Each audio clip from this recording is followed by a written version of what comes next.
Hello friend, कैसे हैं आप लोग मेरे भाई। चलिए,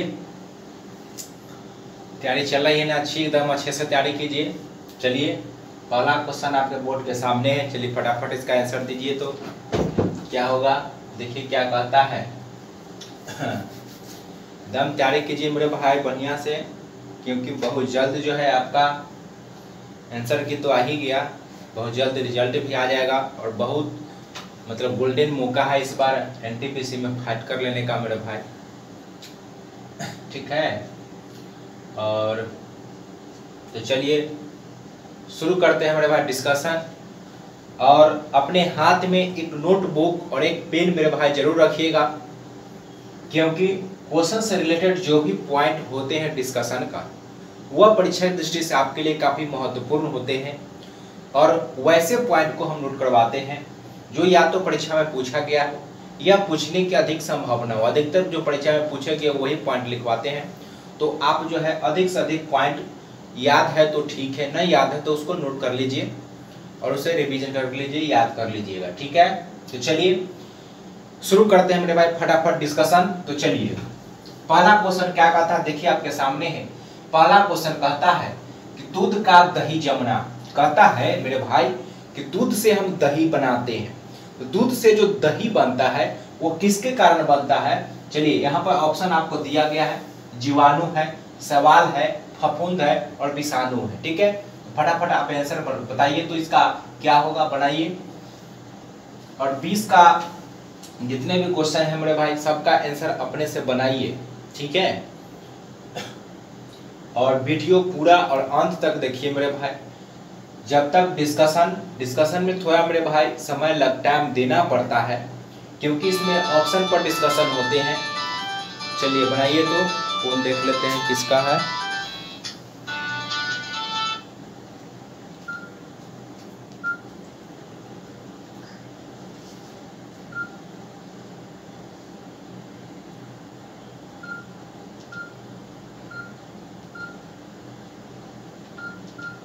बना लिया आप लोग। चलिए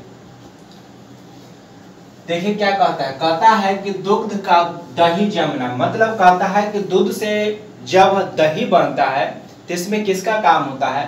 तो नोट कीजिएगा, लैक्टोबैसिलस नामक जीवाणु दूध से दही के रूपांतरण करने में लाभदायक होता है। तो आंसर आपका हो गया क्या, जीवाणु हो गया। नोट कीजिएगा, जीवाणु हो गया। अगर आपसे पूछे मेरे भाई कि जीवाणु में वृद्धि, नोट कीजिएगा कि अगर आपसे पूछे कि जीवाणु में वृद्धि किसके कारण होता है, तो नोट कीजिएगा जीवाणु में अलैंगिक विधि या अलैंगिक जनन होती है। अलैंगिक जनन प्रक्रिया द्वारा जीवाणु अपना क्या करते हैं, वृद्धि करते हैं। नेक्स्ट पॉइंट नोट कीजिएगा, अगर आपसे पूछे मेरे भाई कि नींबू का कैंकर रोग किसके कारण होता है, तो भी नोट कीजिएगा जीवाणु के कारण होता है। अगर पूछे कि धान का अंगमारी रोग किसके कारण होता है, तो भी नोट कीजिएगा जीवाणु के कारण होता है। ठीक है, तो आपका आंसर निकल गया जीवाणु। सवाल के बारे में नोट कीजिएगा, पॉइंट देखिए। सवाल के अध्ययन को फाइकोलॉजी कहा जाता है, तुम जानते होंगे। सवाल के अध्ययन को फाइकोलॉजी कहा जाता है। नेक्स्ट पॉइंट नोट कीजिए, सवाल जो है जल को खराब होने से बचाता है। क्या करता है, जल को खराब होने से आपको बचाता है और नील हरी सवाल को यह नष्ट कर देता है, नील हरी सवाल जो है बनने नहीं देता है। कौन करता है, सवाल करता है। ठीक है, चलिए तो सवाल हो गया, अध्ययन फाइकोलॉजी हो गया। विषाणु की बात करते हैं। विषाणु क्या होता है, विषाणु डीएनए प्लस प्रोटीन का बना होता है। निर्जीव और सजीव का बीच का कड़ी कौन होता है, विषाणु होता है। विषाणु का खोज इवानोस्की नामक वैज्ञानिक ने विषाणु की खोज किया था। विषाणु जैसे इन्फ्लुएंजा हो गया, किसके कारण होता है, विषाणु के कारण होता है। खसरा हो गया, पोलियो हो गया, वो सब किसके कारण होता है, विषाणु के कारण होता है। तो चलिए सारे पॉइंट नोट कर लीजिएगा। चलिए दूसरा क्वेश्चन देखते हैं क्या कहता है। कहता है कि कौन सा जीव है जो अगर बीच से दो भागों में डिवाइड हो जाए, मेरे भाई कहने का मतलब कि यह कोई जीव है, अगर बीच से दो भागों में कट जाए उसके बाद भी वो क्या करता है, वो बढ़ जाता हो या विकास कर लेता हो। तो देखिए छिपकली महाराज जो है, इनका सिर्फ जो है पूंछ ही कटता है ना मेरे भाई, सिर्फ पूंछ ही कटता है कि बार में लग गया, पूंछ ही कट गया तो पूंछ ही बढ़ जाता है। लेकिन बीच से अगर मान लीजिए कि गर्दन तक से कट गया, गर्दन कट गया, तो वो विकास नहीं कर पाएगा। सिर्फ पूंछ ही जो है, पूंछ ही कटने के बाद गिरगिट का लंगड़ी कट गया तो वो विकास कर लेता है। बीचे बीच कटे तो छिपकली विकास नहीं करेगा। छिपकली क्या है, नोट कीजिए, ये एक जहरीला है। क्या है, जहरीला जीव है। खाना वगैरह में जो है सुनते होंगे न्यूज वगैरह में कि खाना में जहरीला छिपकली मिलने से जो है इतना लोगों की मौत, या जहरीला होता है, कीड़े पतंगे ही खाते हैं जो छिपकली। तिलचट्टा नोट कीजिएगा, मानव हृदय में या स्तनधारी में मेरे भाई 4 हृदय चेंबर की संख्या 4 होती है, लेकिन तिलचट्टे महाराज में टोटल कितना होता है मेरे भाई, 13 होता है। कितना होता है, 13 होता है। ठीक है, स्तनधारी में 4 और तिलचट्टा में कितना होता है, 13 में होता है। मेढक में 3 होता है और मछली में कितना होता है, 2 होता है। लेकिन स्तनधारी मछली व्हेल कहे तो 4 हो जाएगा मेरे भाई। चलिए आइए इधर केचुआ में नोट कीजिएगा, केचुआ को किसान का मित्र कहा जाता है। क्या कहा जाता है, किसान का मित्र कहा जाता है। और केचुआ को बीच से काट दीजिएगा तो फिर भी ये इसमें जो है विकास हो जाता है, बढ़ जाता है। अब देखिए केचुआ आंसर तो होगा केचुआ, लेकिन किसान का मित्र क्यों कहते हैं, तो खेतों में देखे होंगे कि खेत में इस तरीके का जो है बुड़बुड़ी गोल जो है बना लेता है। देखे होंगे खेतों में इस तरीके का गोल बुड़बुड़ी टाइप का लंबा लंबा जो है बना लेता है केचुआ, यानी जिसको देहात में मतलब गांव सब में क्या कहते हैं, चीरा कहते हैं। उसके बाद क्या कहता है, इसके द्वारा भूमि में क्या आता है, O2 ऑक्सीजन आता है, जिसके कारण मिट्टी को उपजाऊ बनने में काफी महत्वपूर्ण योगदान देता है। इसलिए केचुआ को क्या कहा जाता है, किसान का मित्र कहा जाता है। आंसर हो गया आपका केचुआ। लेकिन लिखिएगा मेढक में लिखिएगा, मेढक एक उभयचर प्राणी है। ठीक है, मेढक जल और स्थल दोनों जगह रहने वाला है।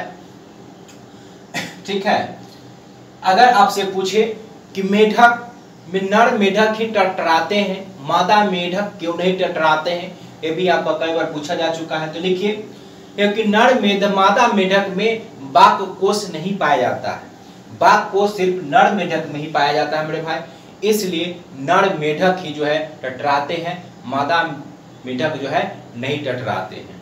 ठीक है, तो आपका आंसर क्या हो गया, कहता है कि कौन सा जीव 2 टुकड़ों में कट जाने के बाद भी विकास कर लेता है, तो आपका आंसर होगा केचुआ। छिपकली नहीं होगा।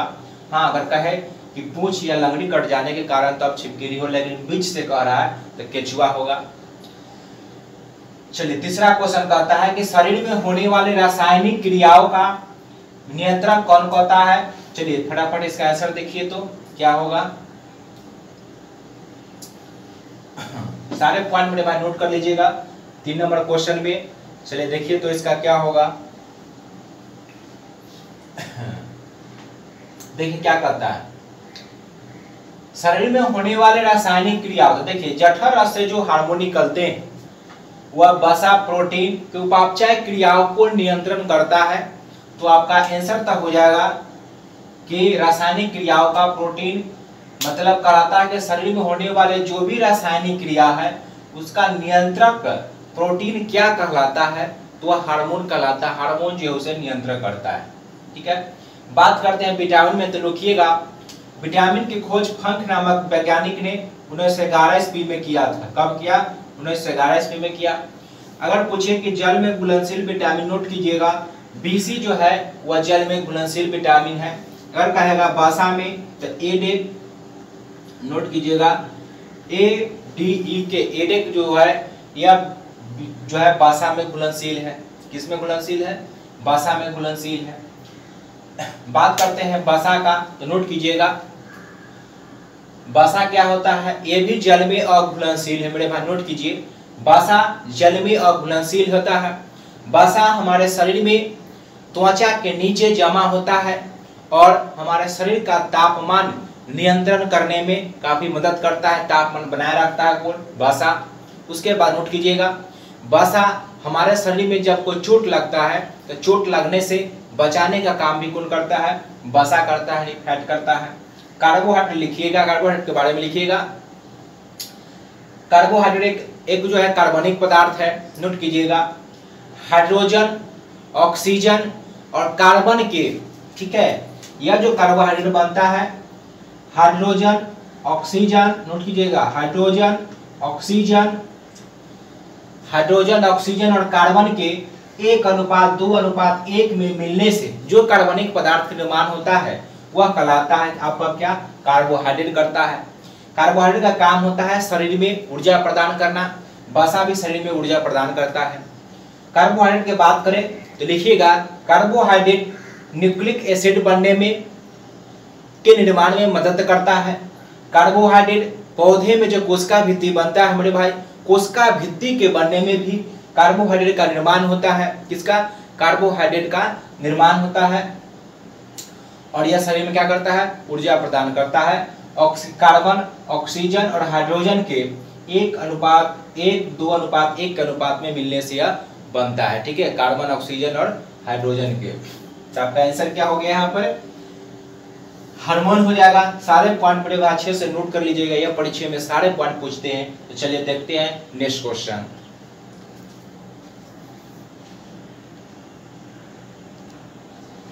चलिए बनाइए तो देखिए तो क्या कहता है मेरे भाई। कहता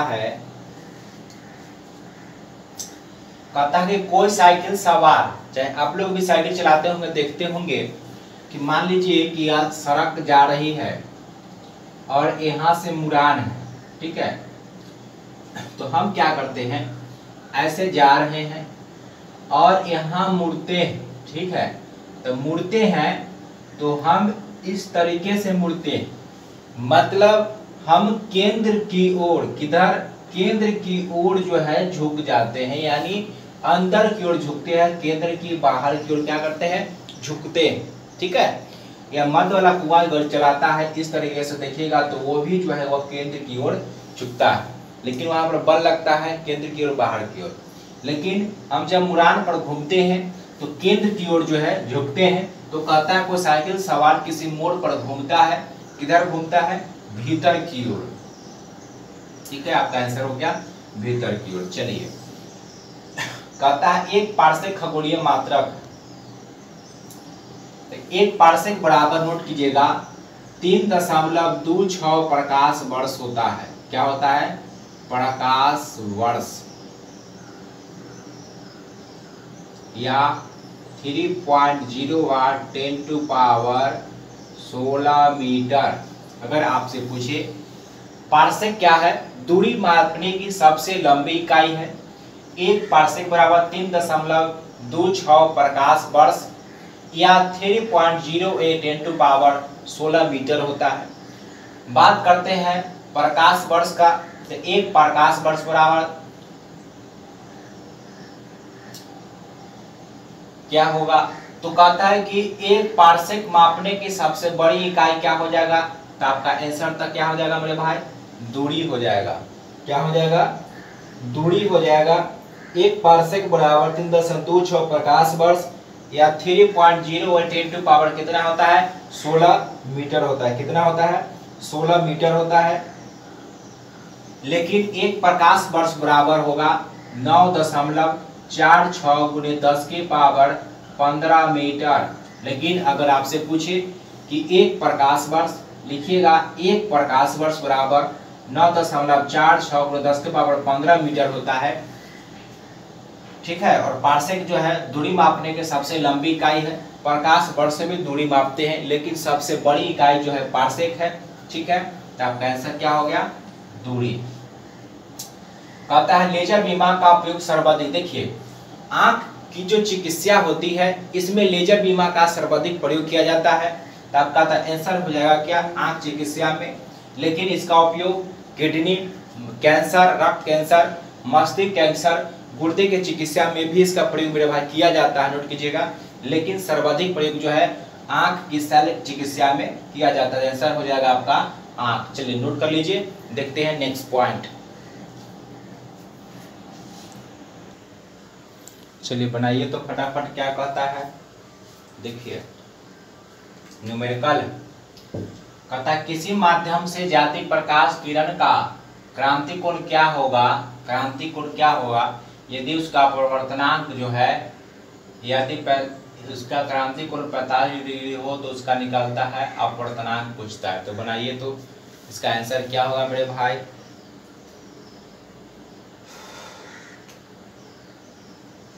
देखिए अपवर्तनांक बराबर होता है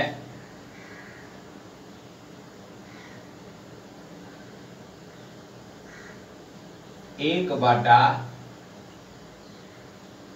क्रांतिक कोण B बराबर 1 बटा साइन C, ठीक है, क्रांतिक कोण। बस मूला पर बैठा दीजिए, आपका आंसर आ जाएगा। तो देखिए क्या हो जाएगा, 1 बटा Q बराबर हो गया क्या, 1 बटा साइन C, यानी साइन का मान बैठाना है। तो देखिए 1 बटा साइन 45 कितना हो जाएगा, साइन 45 का मान होता है 1 बटा रूट 2, तो 1 बटा रूट 2 यह चला जाएगा ऊपर, तो कितना हो जाएगा रूट 2 बटा 1, यानी कितना आंसर आ जाएगा रूट 2। बस यह फॉर्मूला याद रखिएगा, प्रतिनांक बराबर होता है 1 बटा क्रांतिक कोण। तो आंसर आपका क्या हो जाएगा, डी हो जाएगा।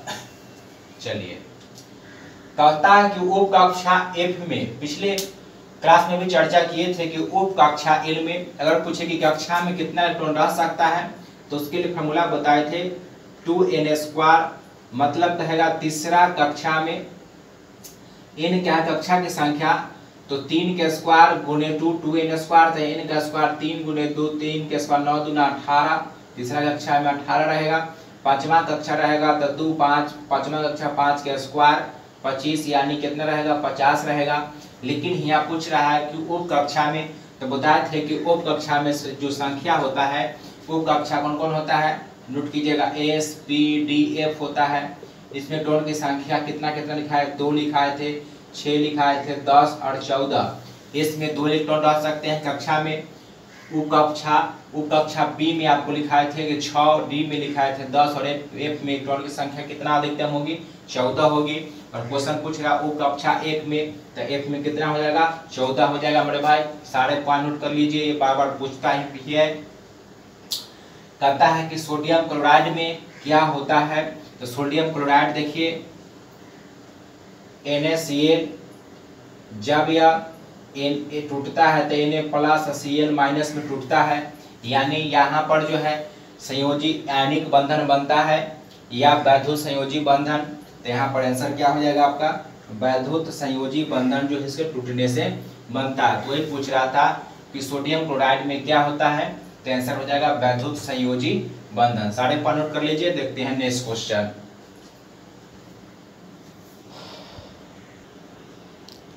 चलिए मेरे भाई देखिए तो क्या कहता है, कहता है 10वां क्वेश्चन की बैटरी में जो होने वाला जो अम्ल है वह कौन सा है, ठीक है। देखिए बात करते हैं एसिटिक अम्ल, तो लिखिएगा सिरका में मेरे भाई एसिटिक अम्ल पाया जाता है। सिरका में कौन सा एसिटिक अम्ल पाया जाता है, जठर रस में लिखिएगा, जठर रस में आपको पाया जाता है हाइड्रोक्लोरिक अम्ल, ठीक है। अगर पूछे यूरिक अम्ल किसमें पाया जाता है, नोट कीजिएगा यूरिक अम्ल जो है यूरिया में पाया जाता है। किसमें पाया जाता है, यूरिया में पाया जाता है यूरिक अम्ल, ठीक है। तो क्वेश्चन था बैटरियों में कौन होगा, तो आपका हो जाएगा सल्फ्यूरिक अम्ल जो है बैटरियों में पाया जाता है। अगर पूछे वसा में तो लिखिएगा एसिएटिक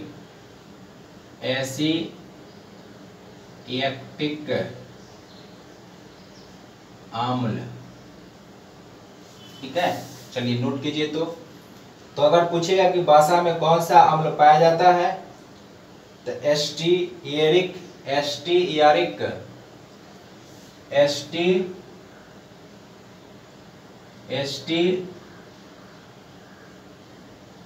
एरिक लिखिए, वसा में एस्टियरिक अम्ल पाया जाता है, यूरिया में यूरिक अम्ल पाया जाता है, सल्फ्यूरिक अम्ल बैटिक में हो गया, और सिरका में एसिटिक अम्ल पाया जाता है। पूछेगा वसा में, तो एस्टियरिक अम्ल जो है लिखिएगा यह वसा में पाया जाता है, ठीक है। यूरिया में पाया जाता है यूरिक अम्ल, ठीक है। कहता है गौतम बुद्ध को किस नदी किनारे ज्ञान की प्राप्ति हुआ, तो निरंजना नदी के किनारे जो है गौतम बुद्ध को क्या हुआ, ज्ञान प्राप्ति हुआ। 6 वर्ष तक कठिन तपस्या किए, उसके बाद जो है काफी उनका शरीर जो है सूख गया। उसके बाद सुजाता की नाम की एक लड़की से उन्होंने खीर खाए, खीर खाने के बाद फिर पुनः समाधि में लीन हो गए ध्यान टूटने के बाद। उसके बाद 7वें दिन तक ध्यान में लीन रहे, 8वें दिन उन्हें ज्ञान की प्राप्ति हुआ। उसके बाद जब ज्ञान की प्राप्ति हुआ तो सर्वप्रथम वो कहाँ गए, सारनाथ गए। सारनाथ में उसे 5 ब्राह्मण मिला और सबसे पहले उपदेश जो है सारनाथ में ही दिए। लेकिन अगर पूछे सबसे सर्वाधिक उपदेश तो श्रावस्ती में दिए, और प्रथम उपदेश दिए उसे जो है बौद्ध धर्म में जो है धर्म चक्र प्रवर्तन कहा गया। तो आंसर हो गया तेजुपालिका। चलिए 12 में कहता है कि आगरा नगर का नींव किसने दिया। चलिए फटाफट आंसर इसका दीजिए। तो देखिए लोधी वंश के संस्थापक बहलोल लोधी था। 1489 में बहलोल लोधी के मृत्यु के बाद इब्राहिम सिकंदर लोधी जो है गद्दी पर बैठता है। कौन बैठता है, सिकंदर लोधी जो है मेरे भाई गद्दी पर बैठता है, ठीक है। गद्दी पर बैठने के बाद सिकंदर लोधी जो है 1504 ईस्वी में, कब मेरे भाई 1504 ईस्वी में इन्होंने आगरा का निर्माण करता है। किसका निर्माण करता है, आगरा का निर्माण करता है। तो सब पॉइंट नोट कीजिए। पहले तो यह 1489 ईस्वी में जब बहलोल लोधी की मृत्यु होती है तो क्या गद्दी पर बैठता है। उसके बाद नोट कीजिएगा 1504 ईस्वी में आगरा नगर का निर्माण करता है, और 1506 ईस्वी में यहाँ अपना जो है राजधानी बनाता है। कहाँ, आगरा में बनाता है। इसने सिकंदर लोधी लिखेगा भूमि के माप के लिए गज ए सिकंदरी, गज ए सिकंदरा या सिकंदरी नामक पैमाना का प्रचलित करता है। गज ए सिकंदरी या गज ए सिकंदरा या गज ए सिकंदरी भूमि मापन के लिए एक पैमाना जो है चलाता है। लोधी तो लोधी वंश का संस्थापक था, ठीक है, बहलोल लोधी। तो आपका आंसर निकल गया क्या, सिकंदर लोधी। आगरा शहर का निर्माण किया 1504 में। सारे पर नोट कर लीजिए। देखते हैं नेक्स्ट क्वेश्चन।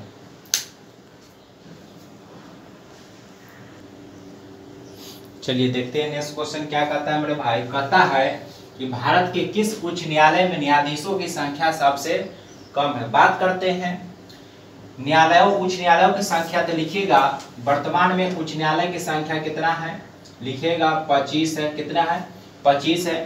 और 25वां जो है आपका आंध्र प्रदेश में बना है। आंध्र प्रदेश में कौन बना है, अमरावती।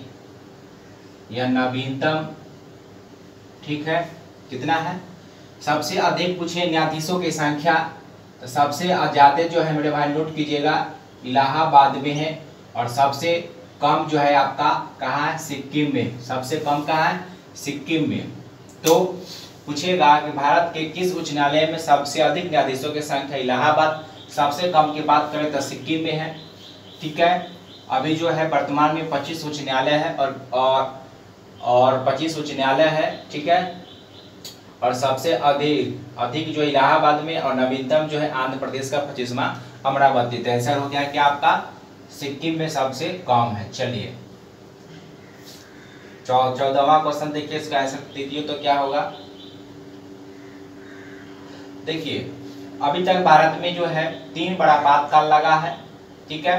पहली बार आपातकाल लगा था, उस समय एस राधा कृष्णन राष्ट्रपति थे, और यह 26 अक्टूबर 1962 में लगा था। दूसरा आपातकाल के बाद लिखिएगा, इसमें जो है दूसरा आपातकाल जो है 3 दिसंबर 1971 में लगा, और तीसरा आपातकाल जो है वह लगा कब, तो लिखिएगा 26 जून 1975 को तीसरा आपातकाल जो आंतरिक अशांति के कारण जो है लगाया गया था। तो क्वेश्चन था देश में पहली बार आपातकाल कब लगा, तो 26 अक्टूबर 1962 में लगा। आपका आंसर हो गया। 15वां क्वेश्चन कहता है कि राज्य स्तर पर मानव विकास रिपोर्ट कौन सा राज्य जारी करता है। फटाफट इसका आंसर दीजिए। तो देखिए तो इसका आंसर क्या होगा।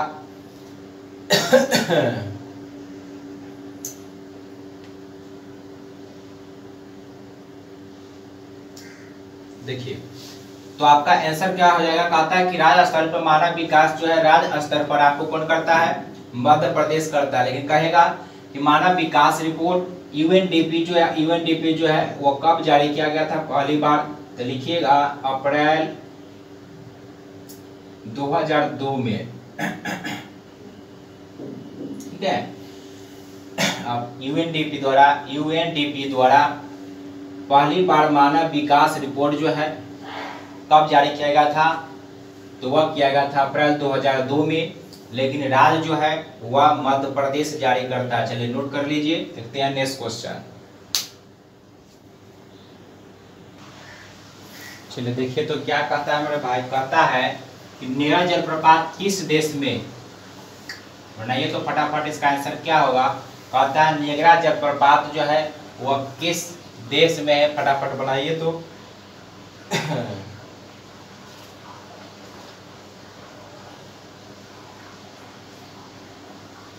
चलिए बात करते हैं नीरा जलप्रपात का। तो यह आपका किस देश में है, अमेरिका में। लेकिन अगर पूछे कि विश्व के सबसे ऊंचा जलप्रपात, तो लिखिएगा सबसे ऊंचा की बात करेगा तो लिखिएगा एंजिल जलप्रपात। कौन है, एंजिल जलप्रपात है। अगर आपसे पूछे कि एंजिल जलप्रपात किस नदी पर है, तो नोट कीजिएगा कैरोनी नदी पर। कौन नदी पर है, कैरोनी नदी पर है। अगर आपसे पूछे कि विश्व के सबसे ऊंचा जलप्रपात जो है एंजिल हो गया किस नदी पर, कैरोनी नदी पर। और ये कहाँ पड़ता है, वेनेजुएला में पड़ता है। कहाँ पड़ता है मेरे भाई, वेनेजुएला में पड़ता है। नोट कर लीजिएगा। कहता है Wuhan diary dispatch from a क्वारंटाइन्ड पुस्तक सिटी, पुस्तक के लेखक कौन है। तो इसका आंसर आपका हो जाएगा कौन, फंग और माइकल बेरी। इसके द्वारा लिखा गया था Wuhan diary dispatch from a quarantined city. ठीक है, तो आंसर हो गया फंग और माइकल बेरी। चलिए कहता है शहादत दिवस। देखिए 23 मार्च को भगत सिंह, राजगुरु और सुखदेव तीनों व्यक्ति को फांसी दे दी गई थी। इसी कारण 23 मार्च को शहादत दिवस मनाते हैं। लेकिन शहीद दिवस 30 जनवरी को मनाते हैं और राष्ट्रीय युवा दिवस 12 अगस्त को मनाते हैं। तो क्वेश्चन था शहादत दिवस 23 मार्च को मनाते हैं। चलिए नोट कर लीजिए। देखते हैं लास्ट 2 क्वेश्चन।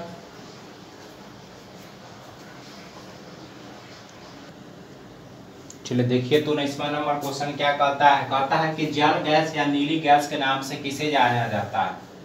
ठीक है, देखिए कॉपर सल्फेट के नाम से किसे जाना जाता है। नोट कीजिए कॉपर सल्फेट जो है CuSO4 को कॉपर सल्फेट के नाम से जाना जाता है, या नीला कशिश। NaCl को साधारण नमक कहा जाता है, सोडियम क्लोराइड। किसको, NaCl को, या टेबल साल्ट कहा जाता है, या टेबल साल्ट के नाम से किसे जाना जाता है। NaCl सोडियम क्लोराइड, CuSO4 कहते हैं, कॉपर सल्फेट कहते हैं। और जल गैस या नीली गैस किसको कहते हैं, CO2 को कहते हैं जल गैस और नीली गैस। ठीक है, कार्बन मोनोऑक्साइड और H2 हाइड्रोजन का मिश्रण होता है। ठीक है, इसे जो है फॉल्स गोल्ड के नाम से जाना जाता है, यानी झूठा सोना। ठीक है, किसको कहते हैं, Fe2 को कहते हैं। चलिए सारे पर नोट कर लीजिएगा। कहता है अंग्रेजों का सर्वाधिक विरोध किसने किया। फटाफट इसका आंसर बनाइए तो क्या होगा, ठीक से बनाइएगा। ऑप्शन लाजवाब है मेरे भाई। ठीक है,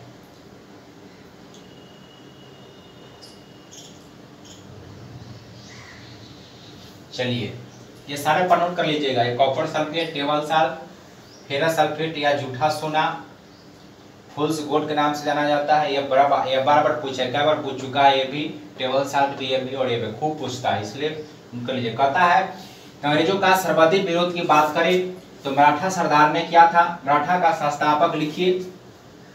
अगर आपसे पूछे कि मराठा का संस्थापक कौन था, तो लिखिए शिवाजी कौन थे, शिवाजी लिखिए, मराठा के संस्थापक कौन थे, शिवाजी। शिवाजी, इसके दो गुरु थे, एक थे कोंडदेव, एक गुरु थे कोंडदेव, एक गुरु कौन थे, कोंडदेव था, और दूसरा गुरु था, दो गुरु थे। शिवाजी के गुरु कोंडदेव थे, और आध्यात्मिक गुरु की बात करेगा तो आध्यात्मिक गुरु कौन थे, रामदास थे। कौन थे, रामदास थे।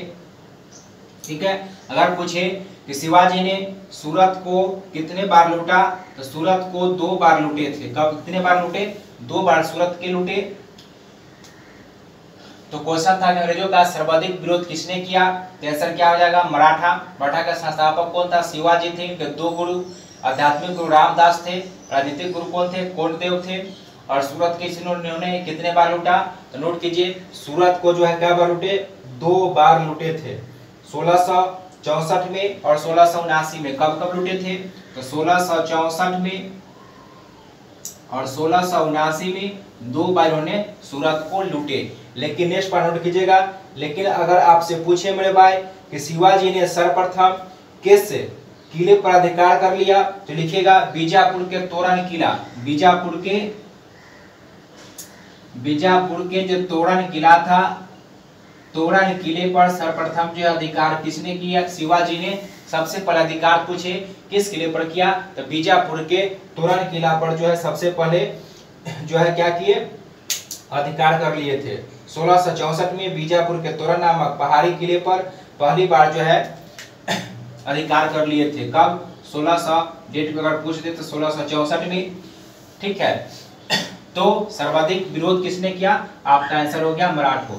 यह था मेरे भाई आज का most important previous year question जो विभिन्न परीक्षा में पूछे गए थे। जितने भी पॉइंट लिखा है सारे पॉइंट कर लीजिएगा, सारे पॉइंट परीक्षा की दृष्टि से आपके लिए बहुत उपयोगी है, आने वाले परीक्षा में आपको काफी मदद करेगा।